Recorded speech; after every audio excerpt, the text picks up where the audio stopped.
Nessa videoaula, nós iremos falar sobre câncer de estômago e seus principais pontos. Esse trabalho foi realizado por mim, Ana Paula Pereira, e pelas acadêmicas Melina Peso e Vitória Del Sarto. Declaro não haver conflito de interesse.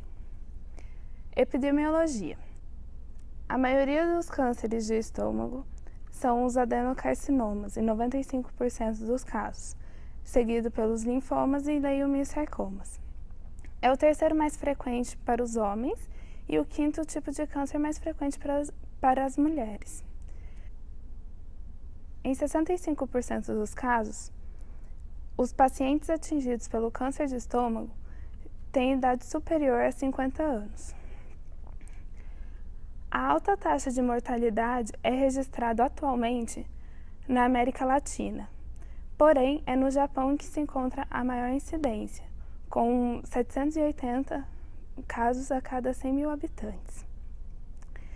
A cada ano surgem cerca de 20 mil casos novos, sendo sua maioria em homens.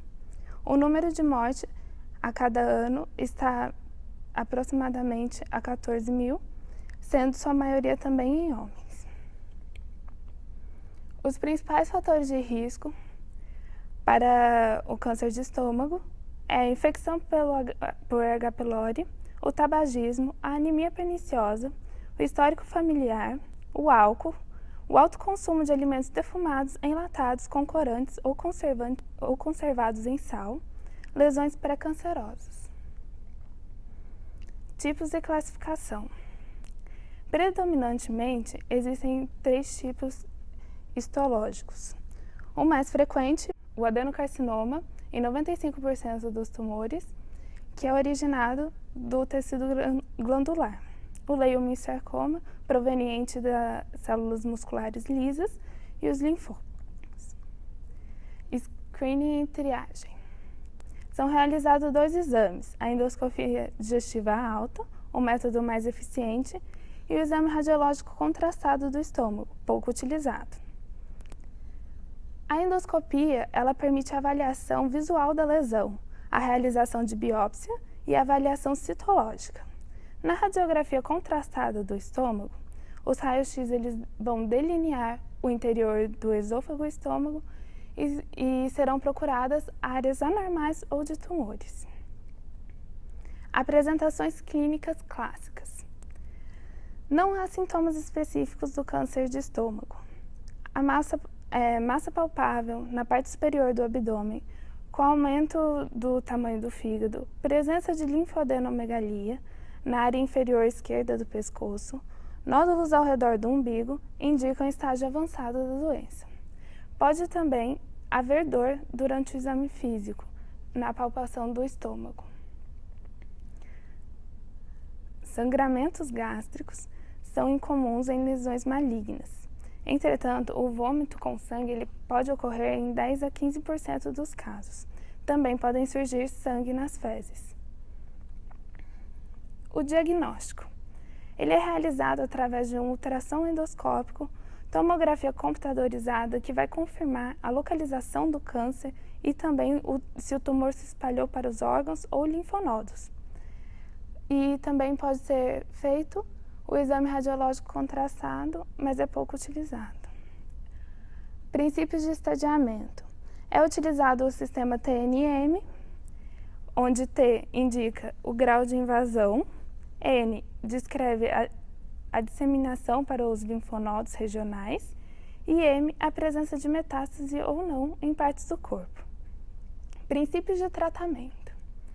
O cirúrgico é o principal tipo, e o tipo de cirurgia vai depender da área do estômago que foi acometida e o quanto o tumor invadiu o tecido adjacente. A ressecção pode ser endoscópica da mucosa, gastrectomia parcial ou total. Mesmo em estágio avançado da doença, a cirurgia ainda é indicada para evitar a hemorragia do tumor e a obstrução do estômago. Princípios de tratamento. Pode ser utilizada a radioterapia, com radiações ionizantes de alta energia, fracionadas em 5 sessões por semana durante o tratamento. Pode ser realizada em momentos diferentes, após a cirurgia para destruir as células cancerígenas remanescentes e para aliviar os sintomas, dor e hemorragia.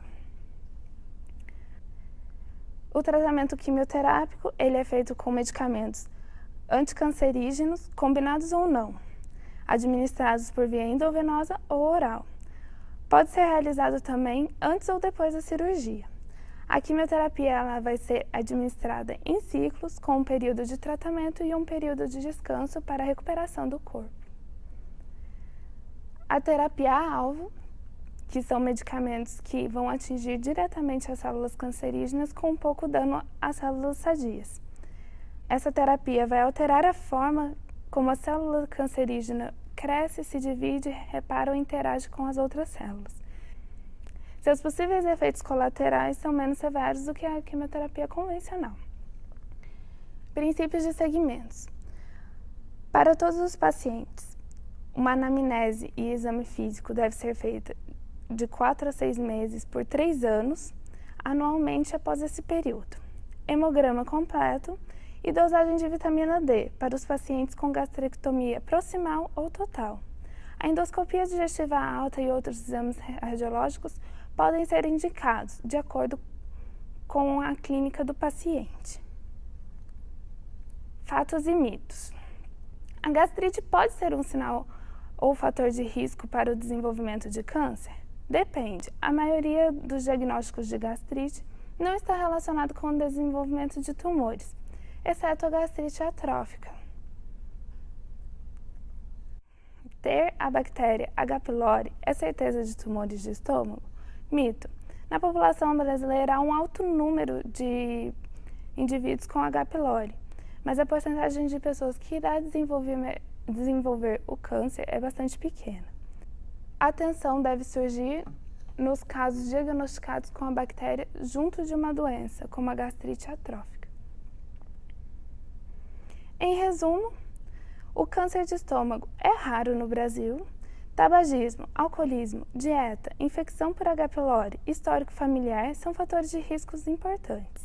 Não há sintomas específicos desse câncer.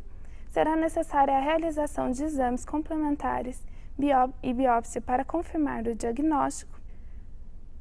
Tratamentos cirúrgicos, radioterápicos, quimioterápicos e com terapia-alvo podem ser utilizados. Obrigada!